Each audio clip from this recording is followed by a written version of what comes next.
Notts County Talk, we are live for episode 47 of the Pavis Perspective podcast.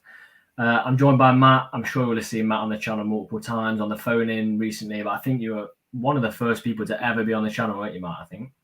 Yeah, one of the OGs back in the very early days, and nice to see the channel grow. Really, I know I've taken a bit of a backseat over the years, but still keep an ear in there where I can. I don't remember who the game was, but I definitely remember you were one of the fan chats after we played a team, and they had a man sent off. I think it might have been Exeter, possibly, in the relegation season, and they were down to 10 men, and we still managed to lose in the 90th minute, I think. So it does sound very Notts, that, to be fair. Yeah. Well, another little thing, my house is absolutely boiling. So if I pass out mid podcast, Matt's just going to take the reins until I wake up because I've got the window open, so there might be a little bit of noise. It's absolutely baking, and that brings me to our question. Chris has said he prefers autumn, so he's abstaining. Chris, I prefer autumn, but the question is, which do you prefer? You've got to go for one. So, I want to know your vote. Myself and Matt will be letting you know later on as well. Do you prefer summer or winter? But we'll get onto it. And final thing, if you haven't noticed, we're on Spotify. So if you can't make it on a Thursday, we're now on Spotify to catch up relatively quickly after the show's finished. We're on there. So that's another platform you can catch up with us on. Matt, I saw you before the game on Saturday against Maidenhead. You did.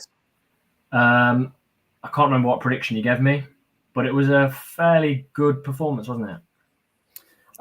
Yeah. I mean, yes, on paper, very good result. I mean, I think there was still a few questions over the actual performance. I thought first half, especially, Notts were okay, good, without being spectacular. But I mean, it's first game of the season. You can't expect Rome to be built in a day, as the saying goes, I guess. But yeah, I mean, the main thing to take away from that was just how clinical Notts were.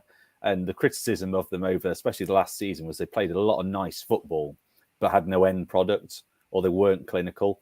Whereas what they showed in the Maidenhead game, the first game, was the play probably wasn't as good as elements of last season, but they were so much more clinical. They had three, well, not even clear-cut chances, especially the first couple from Langstaff, 2 chances and 2 goals. Yeah. I never like to look back on the past. I don't like to talk on this channel, for example, about Ardley, because I just feel like that's in the past. But sometimes, you have to mention these things, don't you? And I don't want to look back on who we've had in the past, but I put it there. Is Langstaff in the position for that first goal? Can he get in behind? Woodson would have been in the position Langstaff was in. I don't think he would. Wouldn't have been able to do what Langstaff did for the second goal. Definitely not. And he's taken 2 chances. He had a couple of chances that were blocked. But look, he's made himself, if you can't know, he's made himself 4 chances where he could have scored. So I think, personally, it's a massive, massive upgrade. Just looking at some of these comments, Bob, summer, don't think I'm going to be able to afford winter. Without this becoming a bit of a political podcast, we're all going to struggle, Bob. So maybe we should vote summer. At least we don't have to have the heating on today. Although I need some aircon in my house. Absolutely dying. Yeah, what I thought really impressed me was Ed Francis. Oh, yeah. My man of the match. Comfortably. Yeah, I saw a few people saying he wasn't that good and that he got beaten quite easily in the air. I'm not really that bothered if he gets beaten in the air easily because that's not what he's in the team for. But I thought to myself, have we finally found the Ed Francis we thought we were going to have, or is it a one-off game? What do you think? Well, I don't know. I mean, I don't want to sound like I'm blowing my own trumpet, but I remember sitting with you in the phone-in last week or whenever it was, and saying that we need that player in centre mid that plays like Doyle, that stays back, that doesn't get committed. And we spoke about Francis and if he could do that role. And I was saying at the time, yes, but what he's shown is that he gets too committed to going up the field and doesn't really have that positional awareness. However, what we saw on Saturday was exactly what we wanted from Ed Francis. Thanks, Rob. I'll give you that $5 later. It was exactly what we want. He held his position when the players were up the pitch. He sat almost as a second centre-back allowing Cameron and Brindley to go forwards and dropped into that role alongside Baldwin, which is exactly where he should be. And if he plays like that more consistently, then that position will be his, no question. Yeah, it kind of helps that he used to play defence, didn't he, for Man City? I think he understands it a lot better than maybe some of the other midfielders we've got in the side do. And I think my point would be is we dominated. I think we had I might be reading this right. It's between 70 and 80% possession. Maidenhead couldn't get near us. Really, I don't think Slocum had very much to do, other than the chance they missed in like the 90th minute or so where they blazed it over the bar. Probably should have scored. Other than the 5-minute spell at the start and a 5-minute spell at the end, I don't think they really put onto us. I'd be interested to see when we go to the likes of Wrexham away, Chesterfield away, and we might have to weather 20, 30 minutes of sustained pressure, because there will be some games this season where we are going to have to soak up massive amounts of pressure. I look at the Stockport game away last season where we lost 3-0. We missed those 2 chances and the crowd got on Stockport's side. And yes, they battered us and we had players that were being sick at half time, allegedly, and things like that. But the crowd, when we go to away games like that, the crowd are going to push the other team onto us. So can Ed Francis do that at Wrexham away, at Chesterfield away, when we go to Tuesday night games and we're right up against it? Can he do that? That will be the measure for me, because if he can, we've got the midfield partner for Matty Palmer. Yeah. I mean, it's the big if, isn't it? Although I'll put something controversial out there. I'm not sure how well Matty Palmer fits into this style of football. Oh dear. If you are listening back on Spotify, I'll put my hands on my head. I'm not sure about that. I mean, let's put it another way. He clearly hasn't had an awful amount of playing time in the past few weeks. Mm-hmm. Has he not been in the team because of that playing time, or do you think because of the system? I mean, I think the reason he's not been in the team is playing time. However, I'm not as sure that he fits into the system as well as he did last season. Last season, we were controlling passing, and yes, we still are. But and again, harping back to when we spoke last time on the phone in, what I said was that we needed that player that was really, really versatile, that would get out to the pitch. Because let's face it, we're playing 3 in midfield, but one of them is Rodriguez or Austin, who are effectively false nines, shadow strikers. They're playing attacking roles. They're not centre mids. The only thing I'm not sure on with Palmer is because I don't see him as such a versatile player. He dictates the play, yes, but I'd like to see a player who spreads out a bit more. And as much as I'm not a big Jim O'Brien fan, he did that pretty well on Saturday.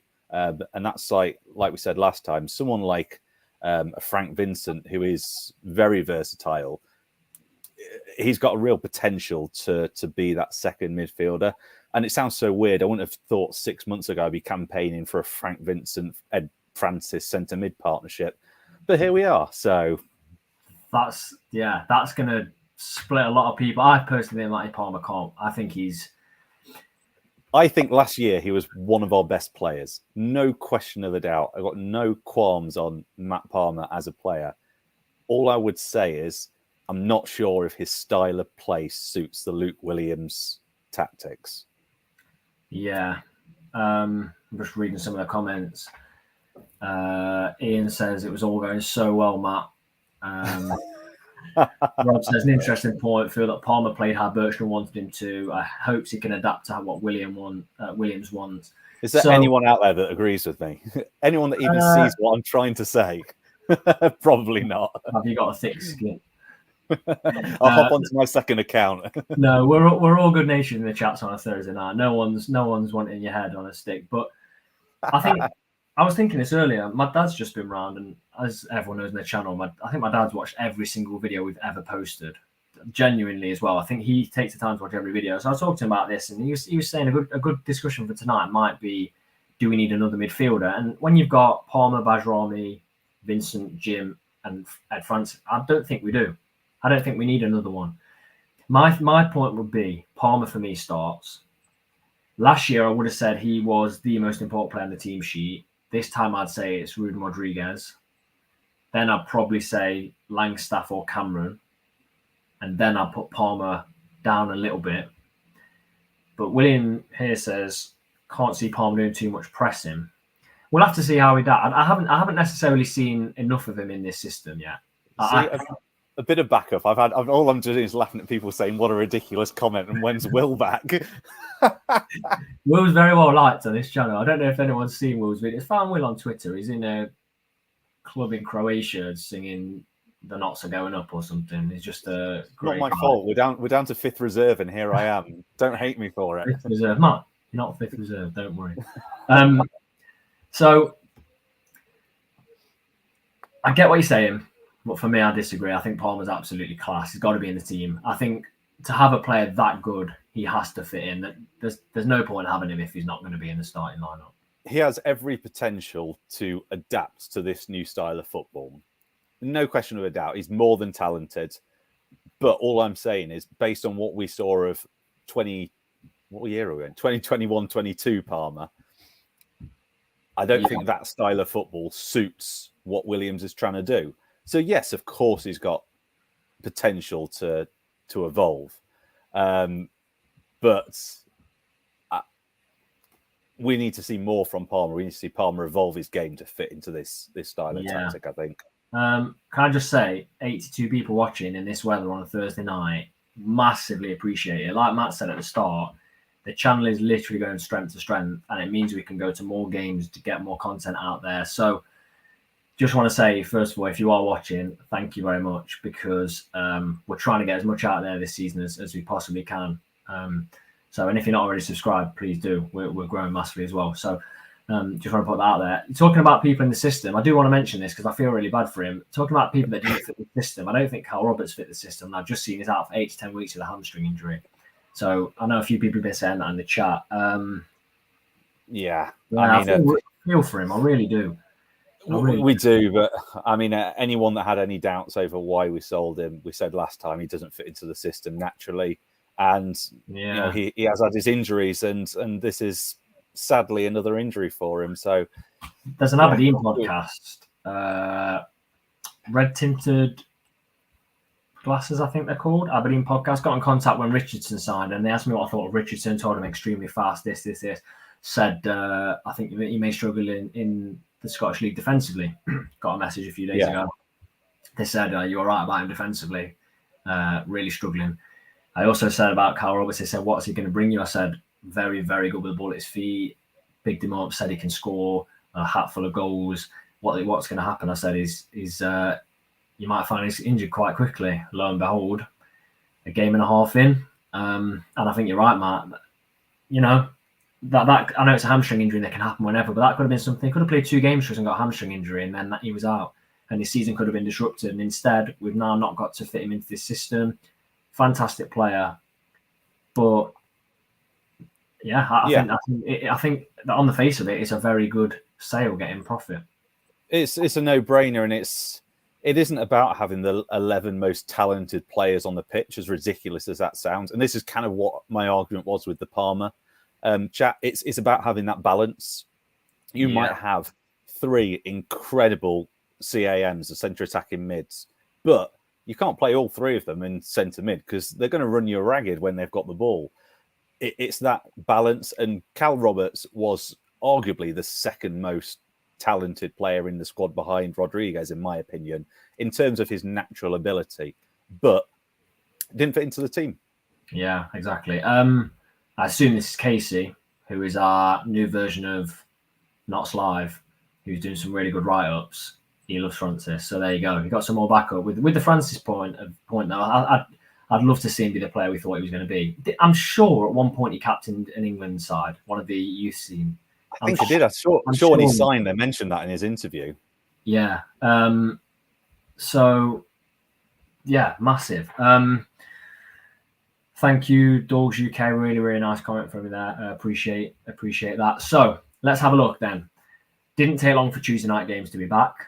I'd written down, I said to everyone, Will, Jordan, George, I've spoke to everyone. I said, we're doing Gateshead, weekend in Gateshead, and it's a Tuesday night. So can't be doing the Gateshead game. Unfortunately, it's just not doable. I was really looking forward to that, but Tuesday night, it's it's a game I'd have loved to have gone to, but we'll look at the Boreham Wood one first. I had Boreham Wood in my pre-season predictions 10th or 11th. Ooh. I've seen, I think, is it? I might be getting this completely wrong because I've read so many of them. Jacob, your friend that writes at Garrett Forward, has put Boreham Wood second. Yeah. Massive difference there. Where do you see Boreham Wood finishing, and how much of a test do you see them being on Saturday? I mean, I probably had them in that sort of 5th to 7th. I had them in the playoffs anyway. They had a very, very strong campaign before what was a rather spectacular collapse, to be fair, at the end of last year. They've still got a very good squad. They've kept the core of it. They obviously lost Mendy, who, for my money, was probably the best fullback in the league, to be honest, at the time. And obviously, they have strengthened little. Obviously, they've got Kelly Evans, who used to play for Notts, who sadly we won't see at the weekend after getting sent off. But I still think that Boreham would have got the potential to be a top 7 side quite comfortably. So we'll see, but that's my opinion. It'll be a lot more of a challenge on Saturday than what last Saturday gave us anyway. Yeah, definitely. I mean, they winning away at Southend, who I've got Southend to finish 5th in my predictions. That's not easy, and they've done it well. They've finished with 9 men. Realistically, they've played with 10 men for about 20 minutes. Yeah. At home on the opening day of the season, Southend fans would have been behind their side. So it's a very good result. I like their manager. I do like their manager, and I thought he would. I thought he would have been a decent fit for Notts at the time. Didn't have not a mass amount of experience, but I feel like it's a strange place to go, isn't it? Because without being disrespectful, they're not going to get the fans behind them.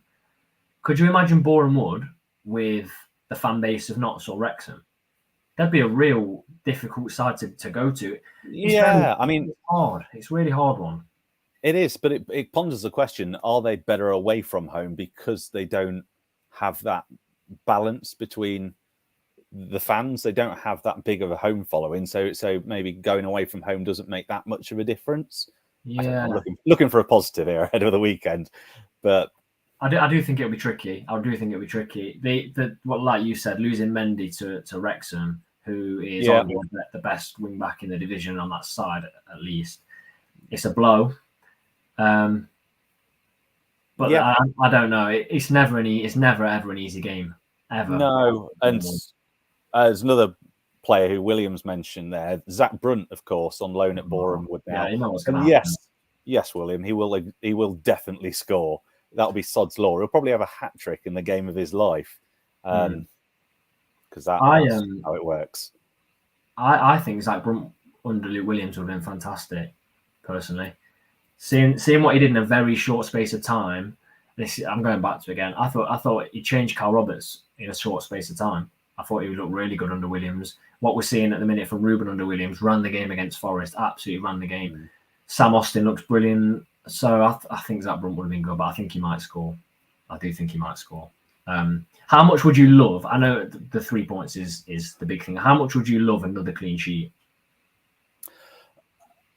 It sounds stupid to say it's really important, but it's after last season and one of the big criticisms being our defending and the amount of goals we conceded, to shore up the defence and that be proven with back-to-back clean sheets would be so important, not just for Notts and the fan base and the belief, but also for the team. Last year, the amount of games we got a clean sheet seemed like none of them. I'm sure, obviously it wasn't, but for the life of us, we just leaked goals for what on paper was quite a good defence. So, I mean, if we can shore that up and they can show that with 2 back-to-back clean sheets, then that's big. I saw somewhere that Boreham Wood only scored 1 more goal than Maidenhead did in the whole of last season. So I'm not expecting it to be a massively high scoring game. As well as that, I said this in my vlog at the weekend, I would 100% have conceded against Maidenhead if it was last season. 100%. Oh yeah, hands down. I think the one that bailed us out a couple of times, although I'll give it 1 or 2 were possibly his mistake as well, was Baldwin. he played very well and owned that centre of the 3 centre-backs role. But, I mean, just a very quick question to you, Tom. Who's your first choice starting centre-backs as a 3? As a 3? Are you going Brindley, or are you going bringing Bayrami in? Or I'm going Brindley at the right side, Baldwin in the centre, and Cameron on the left. Bayrami for me, central midfield, but I don't know. I'd like to see him there because I feel like I haven't seen enough of them again. This is the interesting part when we do these in 5, 6, 7 weeks time, or 3, 4, 5 months time. We're going to know who plays where. So, yeah, do you think we're possibly going to see at some of the bigger teams a Bayrami Francis centre mid partnership? Yeah, because I was just about to say there, you're missing out Palmer again, but I was going to say then, Wrexham away. If it comes to that, and a few people have said it in the chat, I don't know how well Ed Francis will do in one of those away games where we're being absolutely dominated. We could see Badrami coming in one of those games because at the limited amount of time I've seen him, Forest came on, shrugged 3 or 4 players off the ball and progressed it forward. So yeah, I think I hope he fits in. I really do, because I think he's going to be one of these players that we lose to a higher division at some point if we don't get ourselves up. Yeah, he's got talent. He's got talent, and I don't see any reason why he can't play, especially in. You presume Cameron's probably a starter and Baldwin's probably the starter. I'd say the first of those 3, or the most vulnerable of those 3, is probably Brindley. But there's no reason why Bayrami can't play that right centre back role. He plays centre mid anyway, so he's obviously got some technical ability. So I think there is real potential for him to make that position his own. And to be fair, I was actually quite surprised that Bayrami didn't start right centre back and Brindley right wing back. I was just about to say that. I'm going to put something out here. I don't think this is when you get these gut feelings. I don't think he fancies Adebayo or him at wing back. He came in way before. He was the first signing. Came in way before Luke Williams was there. He's played Nemain over him in the Forest game. Gets very limited time. Don't think he's even on the bench. Now I might miss him. I might be injured or might be carrying something. Might have an illness, COVID, whatever. I don't know. But to play Nemain over him in that game when he did then come on the bench, I also wouldn't be opposed to what you've just said of Brindley at right wing back, and then a Badrami we know can progress the ball, because I feel like Brindley is mainly in that defensive, that right centre back role to progress the ball mostly. Yeah. Because we saw Luke Williams talk about it. I think he spoke about it when myself and George interviewed him. That he likes players to really push the opposition back 10, 15 yards.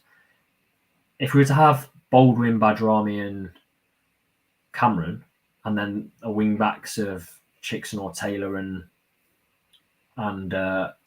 Brindley, I'd be up for that. I'd be well up for that. I think he's definitely athletic enough to play that wing back role. We haven't seen him full back or wing back for so long.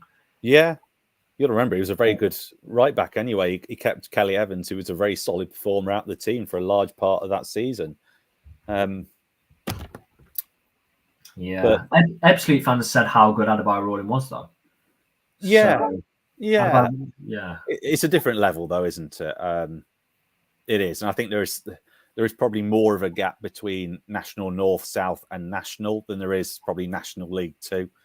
Just because of the full type, the professional teams. You find more at that level. There's more semi-pro teams.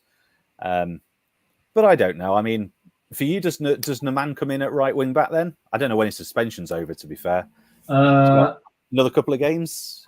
One more game? Does he? It's not natural position, is it? And then I wouldn't want to be shoehorning a player in there and leaving out a natural right wing back for that. Yeah. I don't know.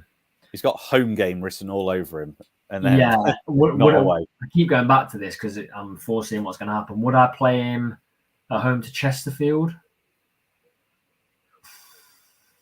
No, I wouldn't. I wouldn't play him at wing back against Chesterfield. Would I play Joel Taylor out of position at right wing back against Chesterfield? Definitely not.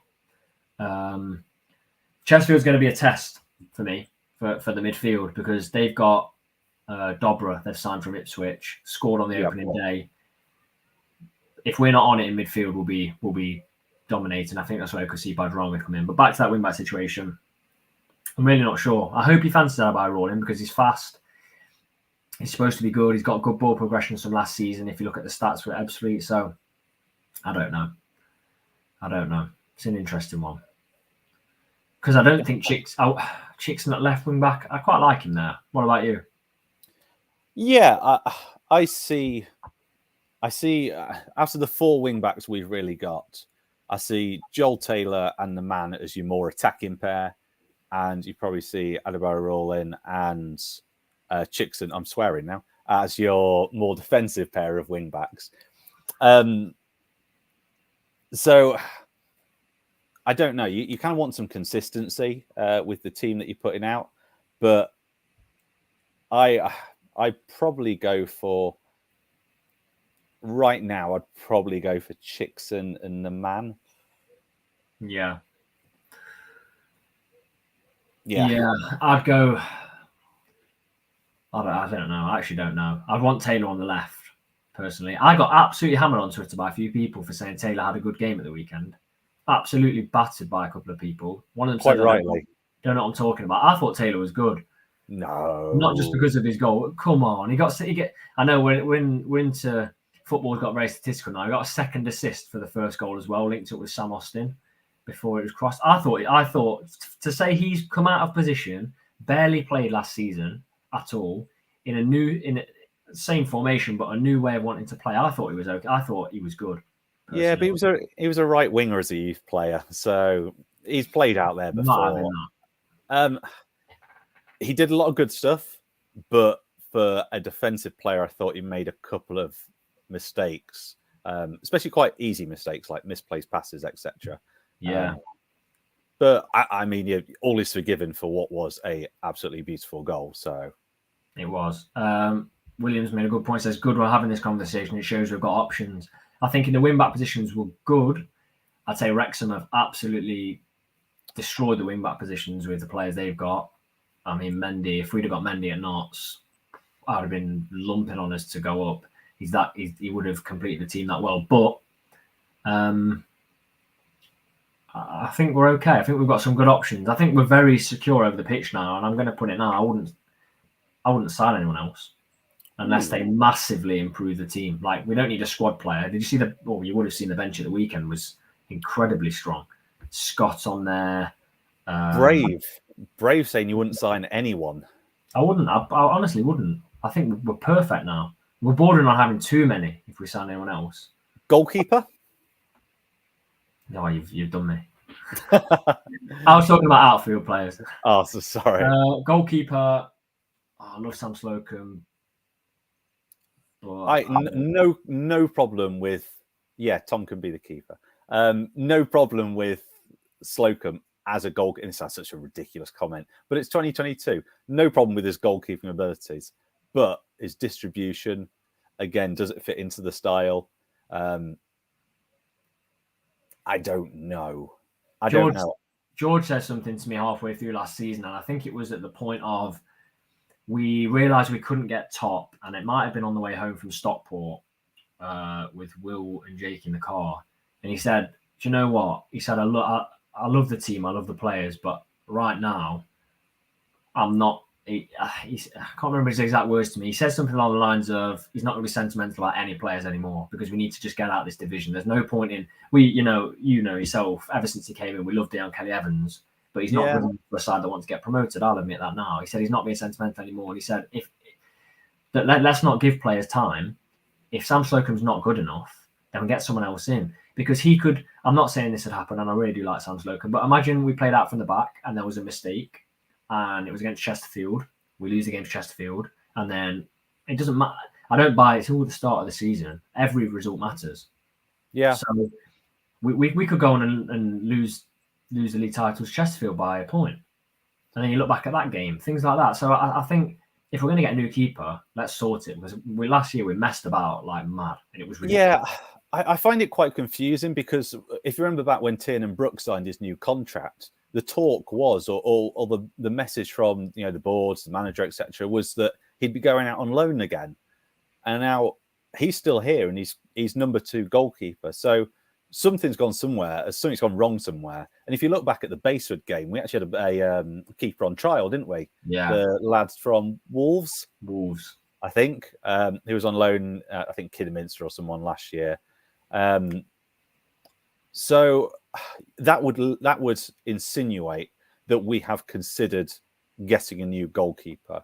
Now, whether that's a new first choice goalkeeper or a new backup choice keeper, that's up for debate.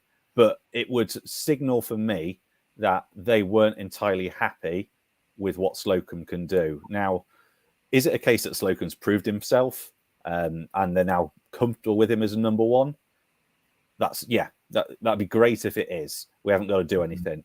Or is it the case that they've either missed out on some targets or they're still looking for that goalkeeper? Form would say that if they're going to move, they'll probably go for a loan again, as they did with Passon, Yaros. I wouldn't be surprised if we see a goalkeeper coming in.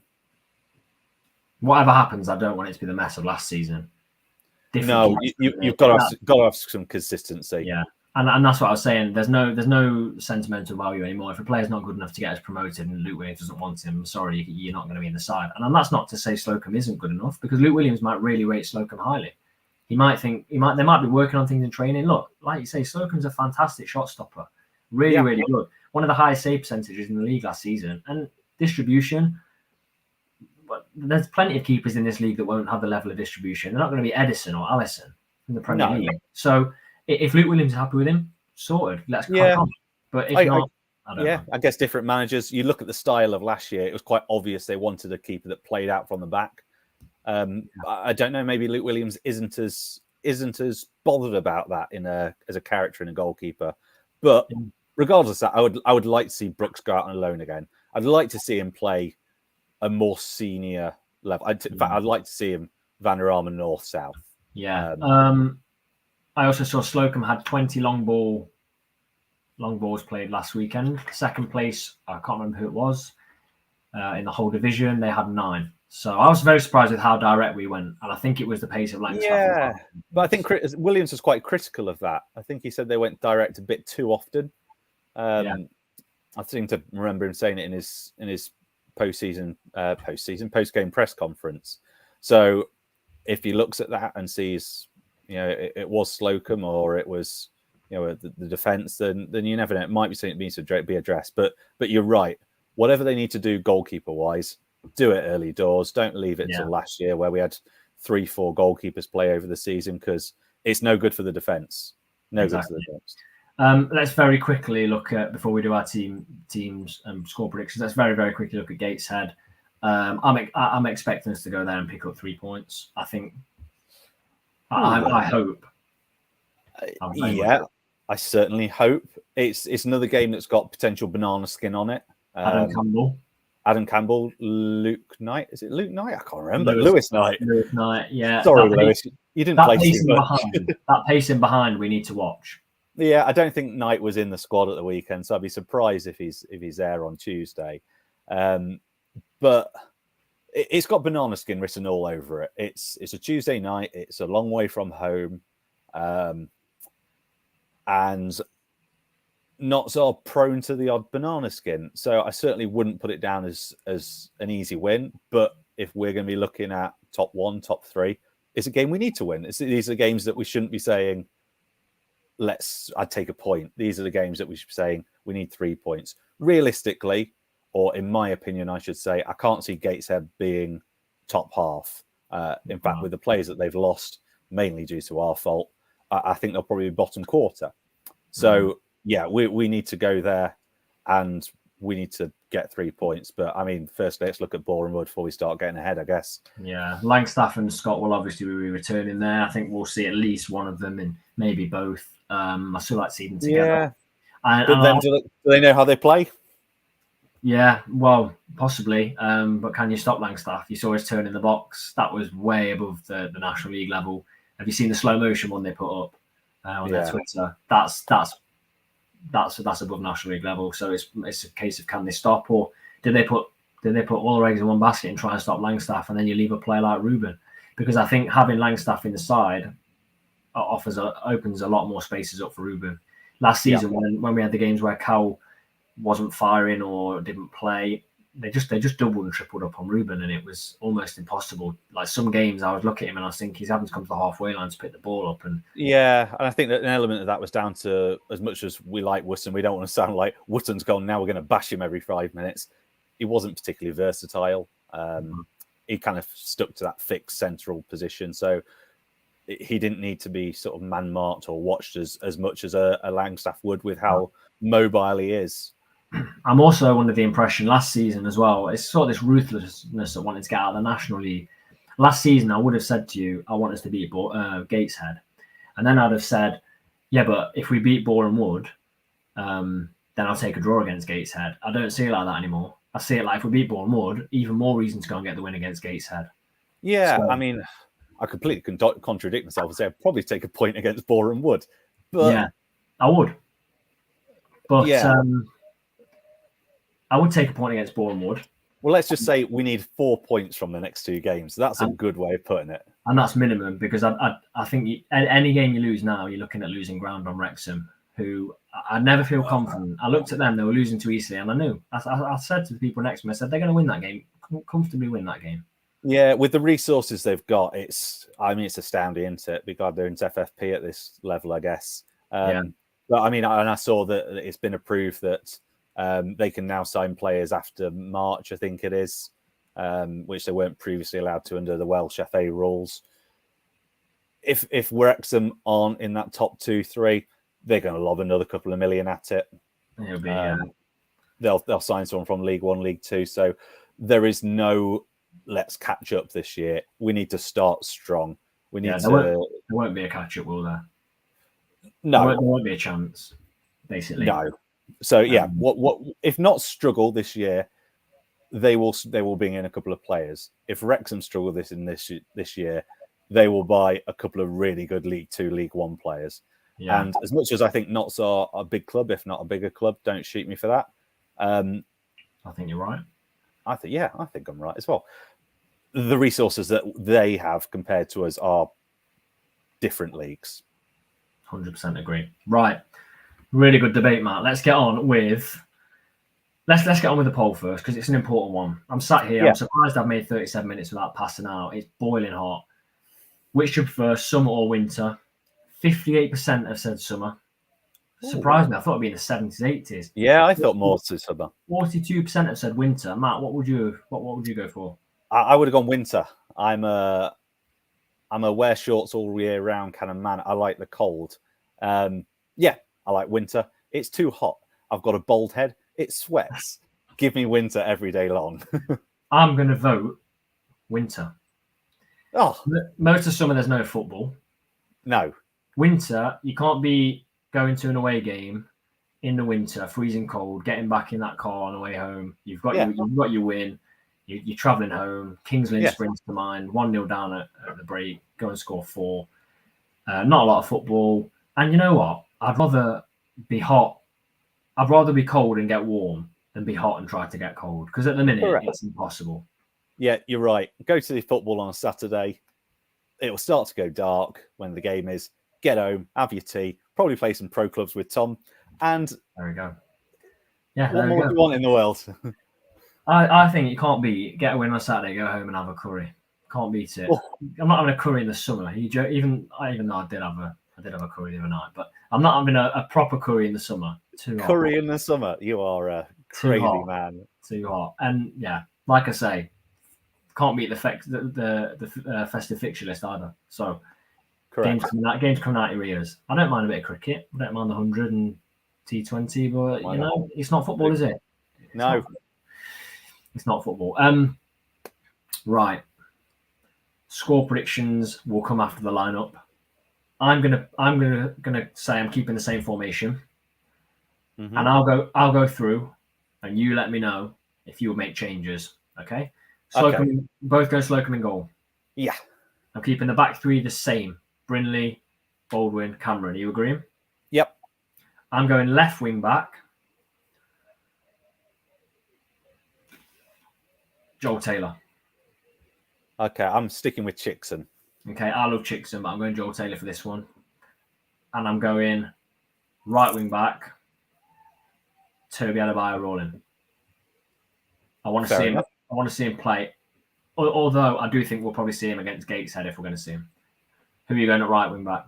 Now, I'm not going for who I'd pick. I'm going to go who I think will start right wing back, which is Joel Taylor. I think he'll play in there again. I know I said I didn't think he was that great, but I think the team won 3-0 on Saturday, and I think he's probably going to stick with most of it. So I think he will start there. I'm not 100% sure on the man suspension. I think he might have one more game. I think it was 3, Grimsby, Maidenhead, Boreham Wood, but I think Taylor will start there. Centre mids, I'm going Ed Francis and Matty Palmer. Although dropping Jim O'Brien would be incredibly harsh. Yep. I would like to see Bayrami play there. Yeah. I wouldn't mind seeing Palmer play there. I think Jim O'Brien will play there again. But we're saying Ed Francis definitely stays in. Correct. Yeah. Yeah, good. Has to. And then I'm going Ruben, Austin, and Langstaff. Yep. With you there. Austin's a terrier. He does not give up. He's great. He doesn't give up. And that's what we need. We need runners that's going to track back massively. So big fan of that. Because, again, going back to Cal, didn't necessarily track back as much as I would have liked. And I did let the Aberdeen lads know that. He just didn't... He got better at it. But Austin will run for 95 minutes, won't he? Yeah, he's a player that you could really get behind. He's got everything you want in a player. Work ethic. He's talented, and he's got a long shot on him, which is... Yeah. Right, score predictions. We'll go for both games. I'll let you go first for the Boreham Wood game. I'm never that optimistic. Not because I don't like Notts or I don't think we're good, but yeah, I think we might draw it. I think it might be 1-1. We've got the ability to win it, but I've been to Boreham Wood before. In fact, Adam Campbell scored when I went to Boreham Wood before. But yeah, 1-1 for me. I'm going 1-0, and I'm going to agree with what a few people have said here. I think we'll score from a corner. I don't think it'll be Baldwin, but I think it will be Cameron from a corner. And then Gateshead, I'll go first. My Gateshead prediction, I think we'll concede. I think we'll concede our first one of the season. I think it'll be 2-1, and I'm going Langstaff double. Nice. I'm going to predict we win. I reckon it's going to be a good game. I'm going to go for a 2-3, a Notts win 2-3, in which I can see a goal from Mr. Rodriguez. I can see Langstaff getting one, and I'm going to go for a Scott goal off the bench to win it. It'd be poetic. Shirt off, celebrates in front of the fans. Yeah, it's got to run 4 kilometres to get to them, but... Charlie says 3-0 Notts. I assume that's for Saturday's game. Ian says 2-0 Macca and Ruben would be very nice. Andrew 1-0, Baldwin from a corner. Chris 1-0 Baldwin from a set piece. Gary saying 2-1 Macca and Ruben. Baldwin scored a header, didn't he, against Leicester? Am I thinking that's right? Yes. Set piece, yeah. 2-0 at Gateshead. 5-0, 5-0. Ian 3-0 against Gateshead, Ruben, Macca and Austin. There's quite a lot of you coming in here. We've got a 3-1 against Gateshead, Langstaff, Austin and Cameron. 3-0 Gateshead, 4-0 in the second game on Tuesday night. I love the optimism in this chat. I do. 3-1 at Gateshead. Scott, too. I'm just, for people that are in here a lot, we haven't got a Callum Chickson hat trick. So I'm hoping he washes this back and pops one in there. I would really appreciate that. Well, he's going to jinx it now. It's a Chickson hat trick on Saturday then. Slam dunker. Maggie says 3-1, and we've got Shane who says 1-1. So there are your predictions. I'm sure there's some more in there I might have missed, but we had a lot coming in. So, Matt, appreciate you joining us. Really good debate. Pleasure. Interesting to get your points of view. Always good to have you on the channel. I'm sure we'll have you on again soon. Still up to 87. We got up to 90 people watching, 95 people. Massive amount. We're really doing well this season. Appreciate everyone putting in the comments.